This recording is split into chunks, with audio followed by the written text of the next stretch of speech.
It's time to line them up. Opening lines, line moves, and how money is moving the sports betting market. Line them up with Joe Ostrowski and Joe Giglio. Get ready to place your bets. Welcome back. BetQL Daily presented by FanDuel Sportsbook. Joe O, Joe G, Aaron Hawksworth here.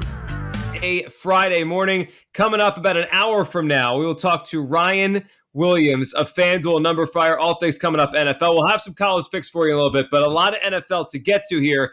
And we always on this show have to start with the revenge game angle because we love the old revenge game. And this week we have some good ones. Of course, the Brady one, the Tom Brady back in New England is the big one. But we asked our audience today at BetQL Daily, which is the best non-Brady revengeful game. Aaron, what are the people saying this morning? Well, you might like this one, Joe G. 57% have said Andy Reid at the Eagles. Gotta love that one, right? Nobody's are they talking about that in Philly? The Andy Reid angle? No. I mean, everyone here is more worried about the coach and the quarterback, and they in over their heads. And yeah, there's a lot of Eagles mess to figure out around here. But the Andy Reid thing always comes back up. I'm sure it'll be a thing today in Philadelphia. I wonder, does Andy care anymore? Like, he got the better of the divorce, right? Like, Tom Brady is still in the midst of that whole, I got to go show Bill Belichick I won. You shouldn't have got rid of me. I mean, Andy Reid has gone on to have a second act better than his first act. He's one of the greatest coaches of all time. And I don't think he cares anymore that the Eagles fired him. Maybe a little bit extra motivation, but this is not like the Brady Belichick thing at all. And I think Reid has moved all past that. Fans care? So we actually did a couple years ago, right before the Chiefs got to the Super Bowl the first time with Mahomes and Reid. We did an Andy Reid Appreciation Day on WIP in Philadelphia. Aw, that's sweet. Which half the audience was like, you know what? We weren't kind enough to Andy. We were too hard on Andy. Let's appreciate him. And half the audience lost their mind. All that guy did is lose NFC title games. Yeah, people were red, not happy. Yeah, get out of here. You know what? Maybe for the next break, I'll get it. I have an Andy Reid Appreciation T-shirt. It's like his mustache is on the shirt and it's red and yellow. But as far as this game goes, I've gone back and forth all week. We can start with this game. Andy Reid, Eagles hosting the Chiefs. The Chiefs are going to win this game. Does anyone have any sense the Chiefs aren't going to win this game? I'd be floored if they lose the game. But I can't hammer down which side to be on. I think the smarter side is to be on the Chiefs because the Eagles just can't be trusted right now offensively to give you what you need. And they have 3 injuries on the offensive line, which is going to take away from the running game. But boy, the Eagles do create some explosive plays. Other than last Monday, Hurts has not turned the football over. And the Chiefs don't stop anyone. Like, if you took away the emotion of last week with the Eagles and how bad it looked in prime time, wouldn't they come across as a team that could cover here against the Chiefs?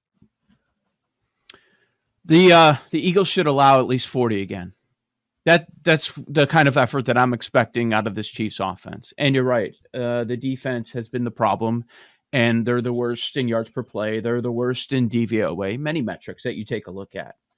But this Eagles offense the last 2 weeks, you remove that defensive touchdown that we saw on Monday, what have they done? And the only times they put up points on the board is against the Falcons team, which might probably bottom 5, maybe even worse this year when it's all said and done. And I know the trends are against me, 2-12 ATS last 14 games. That hook is big. I wouldn't be as interested with 7.5, but if you're getting 7, if you bet it early at 5.5 or 6.5, I think you made a pretty solid bet. I'm expecting a blowout here. And yeah, they're going to give up points, they do, but if they get into the 20s, that really doesn't concern me because I think the Chiefs are getting into the 40s. Yeah, I mean, you could see a 40-24 kind of game, and you cover without a problem in this one. And I'll throw this in there too because it impacts things. It's cost the Eagles drives and yards. The Eagles are the Eagles are the most penalized team through 3 weeks in the history of pro football. Ever. No. Wow. Ever. They are racking up penalty yards at a ridiculous rate. So, like, you have a young quarterback who's making some mistakes. You have a coach who might be an oversight. You have penalties and injuries. It's a very difficult spot to back the Eagles. Even though I could see this being like 31-20 in the fourth going in there. You're like, maybe they cover. I wouldn't take the Eagles side in this one. Yeah, this might be the only game on the board that I'm like, yeah, I don't see how the Chiefs lose this game. The Chiefs are tied for second in passing touchdowns. I think this is going to be a tough back-to-back week for the Eagles. Jalen Hurts could be flushing another deuce here. Even though it's a very high total, this is a very appealing teaser leg. You're just asking for Kansas City to win outright. Pay attention to the final injury report today. Some impactful players for the Chiefs. Just want to keep an eye on. Limited this week, Frank Clark, Orlando Brown, and Jones as well. So I guess it's worth taking a look at, but I don't love the Chiefs. We'll see if it ends up being a contest play, but it might be a 4th or 5th or 6th selection on the board overall for me. Yep. All right, let's go on to the Giants at the Saints here. Aaron, I know you had some strong feelings on this game earlier in the week. The Giants go into this game. Now, this line moved. The last time I looked at it last night, I think it's now down to 6.5. The Saints are the favorite. Actually, might still be at 7. Giants at Saints, 7-point number. And, the Saints coming off a win in New England. The Giants are 0-3. Aaron, what's your thought on this one? Yeah, I mean, I love the Saints in this one. I have them in a teaser already. I think Daniel Jones should be terrified to face this physical Saints defense. A quarterback who struggles to see the field, can't deliver much in the end zone with only 2 passing touchdowns this year. The 7th-ranked defense of the Saints are coming off games where, they shut down Mac Jones, Aaron Rodgers. This is another one I feel strongly about. I've got the Saints. This episode is brought to you by Betterment. Picture this. It's 2030, and because you opened an account with Betterment right after you heard this ad, you've been saving and investing your money for years. Maybe you're finally cutting the ribbon for the grand opening of your business. Maybe you've made a down payment on your dream home. Or maybe you've saved up enough to go off the grid and sleep under the stars. When it comes to investing for the future you have in mind, Betterment is here to help you start working toward it today. The key is investing your money now to make it easier to build wealth over time. And the more you earn, the sooner you can reach the goals you have for future you. Sign up in minutes, personalize your portfolio, and let Betterment's automated technology work behind the scenes to help you save more, so you can get back to your big plans. Go to Betterment.com or download the Betterment app today. That's BETTERMENT.com. You'll thank you later. Investing involves risk. Performance not guaranteed. This episode is brought to you by Off the Eaten Path. You're hungry for adventure, so try a snack that satisfies your curiosity and your appetite. Off the Eaten Path Veggie Crisps and Chickpea Veggie Crisps are bursting with flavor and texture, designed to take your taste buds on a journey. Packed with real veggies like chickpeas, black beans, rice, and green peas, these gluten-free crisps are deliciously crunchy and non-GMO project verified. Plus, they have no artificial flavors, colors, or preservatives. So it's a great tasting snack you can feel good about. Real veggies. Really delicious. Shop now for Off the Eaten Path Veggie Crisps on Amazon or at stores near you. Yeah, I wonder if I'm going to take them in Survivor. Is this one that we should consider for our show? We'll figure that out later on. The number has come down, as you mentioned, to 7. Remember, early in the week, it was all the way up at 8.5. That's been knocked down by some of the sharps backing the G-Men on the road. First game in the Superdome of the season with Hurricane Ida. Realize Jameis is only averaging 129 yards per game. So this has not been an explosive New Orleans offense. They're 29th in yards per play. They're 28th in explosive play rate. So I understand why some people are backing the Giants here. If you got it north of a touchdown. Now, some of these bettors backing the Giants, they wouldn't take it at the current number. They wouldn't take it at +7. It was a take for them at +7.5, 8, and 8.5 early on in the week. If I'm forced to pick against the spread, I would lean towards the Giants. I don't love it. I feel like we've seen this before. First game at home. The Saints looked really strong last week. They're winning with their defense. So how much are they going to allow Daniel Jones and company to score? Injury situation, bad for the G-Men offense. Shepard, Slayton did not practice again yesterday, limited all week. Saquon and Galladay. So it's not looking good, and we've realized this year, holy crap, Joe Judge is one of the worst head coaches in the NFL. Yeah, so that last point you made, Joe, is why the Saints are going to win this game, because Peyton over Judge is a mismatch. But I think the three of us are on different legs of this. Aaron's all on the Saints. Joe, you're kind of like, I would lean towards this way. I like the Giants. I don't love them, but I like the Giants against the spread this week. I just think New Orleans has been a team that the only way they're winning is when they create havoc on defense. They're not scoring. They're not really moving the football. And the Giants right now, I don't think there's 7 points at the gap in a low-scoring game here. So right now, Jones, Russell Wilson, Kirk Cousins, Teddy, only quarterbacks in the NFL that haven't thrown an interception yet. If the Saints don't take the ball away from Daniel Jones, and this might be the week he reverts, right? He could do that. But if he plays mistake-free football, I don't think the Saints are 7 points better. I just think this is a close 23-16, 23-17 Saints kind of win. I think the other caveat here is we still don't know which Jameis Winston we're getting week to week. Because the last time both of you guys disrespected the Saints and Jameis Winston, he went off. So I'm hoping it happens again. Yeah, I lost money in week 1 against the Saints. Last week against the Saints, I won week 2. I'm just keep doing it. Just keep on doing it. I know. What's a bet? What's a better bet? Giants +7 or teasing the Saints? Teasing the Saints. Teasing the Saints. With this low total, that's the key. Yeah, it's I believe the second lowest total of the week, or right there with the Bears game. Yeah. So yeah, it's a strong teaser leg to get New Orleans down to -1. Let's jump to the Browns and the Vikings. Browns 2.5-point road favorites in Minnesota, total 51.5.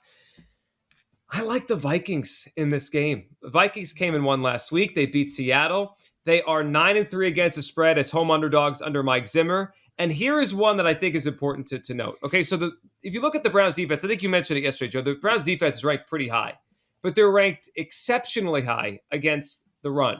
Against the pass, they've given up some chunk plays. There will be plays there. If the Vikings offensive line can block for Kirk Cousins, he's going to have opportunities against the Browns secondary. So he plays down the field with Jefferson and Thielen, and even Osborne, the third receiver that's kind of emerged out of nowhere, has made a lot of plays for them. I like the Vikings side of this. And I know this is Stefanski revenge game. Is that what we're calling this one? Is Stefanski getting the revenge? Didn't he parlay the Vikings into a head coaching job? That was my vote. I voted on Stefanski revenge. I don't think that's been talked about enough because of the knowledge that he has of Kirk Cousins, right? Working with him so closely. So, he's in those defensive meetings this week. And the defensive numbers, you have to take those with a grain of salt when we're talking about 3 games and then you have an all-time bad performance with that Bears offense with Fields' first start this past Sunday. That is something to keep in mind as well. I like Cleveland. As long as we're inside of a field goal. Now, this thing keeps creeping up. I'm wondering by Sunday morning if we're going to get to 3. But the Browns I have as a Super Bowl contender. The Vikings always have issues with the offensive line. So we're going to find out this week how bad they really are. I mean, last week, Garrett and Clowney created 11 quarterback pressures themselves. The team had 9 sacks. Cousins is not going to hold on to the ball like Fields was. But how's Cousins going to react to some of the pressure? That's pretty big. Right now, yeah. I've been saying it all week. He's a top 5 quarterback in this league until proven otherwise. Maybe he'll be proven otherwise on Sunday. Yeah, that Stefanski angle is a really good argument. I mean, I actually like the Vikings in this one. Cousins been outstanding, averaging 306 yards, total of 8 touchdowns, 73.9% completion rate, 0 interceptions, which is impressive because he's always bound to throw some of those. So this, I think, will be his biggest test so far this season against a dangerous pass rush with Myles Garrett and company and a passing defense that's ranked 6th.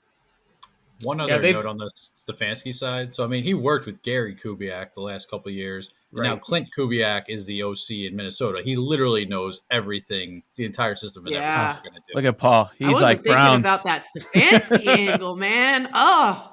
Well, here's one more. Well, let's throw one more. The Stefanski-Zimmer, right? Stefanski was Zimmer's offensive coordinator. Like, those two know each other's tendencies, and, like, he knows what Zimmer wants to do on certain third downs. Like, they're just... That is a great matchup this week because those two, they all know each other. It's like it's family, right? They know each other really well. In other words, maybe it's a stay away. Which coach? Don't know. Which coach would you rather bet on, Stefanski or Zimmer? Still Zimmer. No chance. Against run the ball on the line 50 times. Yeah. Against the spread, Mike Zimmer's one of the greatest of all time. I can't ignore that. He definitely has good numbers, ATS at home, especially. Yeah. Yeah, he No, does. if we're being fair, Vikings could very well be 3-0 right now, and they're 1-2. Right. And I love this game. This is a fun game. This is Cleveland at Minnesota. All right, let's jump here to our next game as we go through week 4 in the NFL. Let's go to the Titans at the Jets. Now, this is one, I feel like the show has hinted this week that we're on the Jets. Let's talk through this one here. Is this a revenge game? No, there's no revenge in this one, is there? No, Corey Davis. Corey Davis. Somebody was tweeting me yesterday that was listening to the show. Like, you're bringing up all these revenge angles. What about Corey Davis? Come on. All right, Corey Davis, will he get his revenge against the Titans? Here is so my first thought on this game is the over. I like the over. I think the Jets are finally going to score some points. They're actually, going to get a touchdown. They're going to score. The Titans offense is, they have a base level where you'll be surprised if they don't get into the 20s. I think the Jets score some points in this game. I'm not going to be surprised if the Jets cover. I like the Jets to cover in this game. And I think this is the week, I think Paul mentioned the other day, where Zach Wilson, actually looks like an NFL quarterback. Titans 28th in the league in DVOA. They went into the game last night. They were behind the Jaguars. So their defense is very good. If there's a week for the Jets to look competent on offense, this has to be it. Not only are the Jets not covering 0-3 against the spread, but they're not covering by a lot. Like, they're not even touching it. On average, they're missing the cover by 10 points per game. They are 3-0 to the under. There's not been a lot of scoring in their games. So, boy, show some cojones to go over in a Jets game, because they have not come close. They've only to going scored over. 20 points through 3 games. I'm taking the team total under 19.5. I think this will be ugly. I really have no interest in watching this one. I don't see how this is the game that the Jets get things together. So I can't wait till Monday to see who's right here, Joe G. Every sharp better I know is on the Jets +7. I don't know if I'm going to be able to pull the trigger there, but a big part of it is Tennessee. Cluster injuries on the outside. Both of their top 2 wideouts missed practice again yesterday, with Julio dealing with the leg, A.J. Brown, a hamstring. Watch that final injury report today. I lean Jets, but I don't feel great about it. Boy, I might close my nose to take the Giants and the Jets to cover this weekend. I might have to. Exactly. New York, Carolina. Yeah. Listen, the Jaguars did it last night. It's time for all the terrible teams to cover and make these and make their stand. Have a season here. Do something. Joe O, Joe G, Aaron Hawksworth, BetQL Daily, presented by FanDuel Sports. We got a lot of NFL to continue. We'll throw some college football picks, and we'll go off the board. That's all coming up next, right here on the BetQL Network.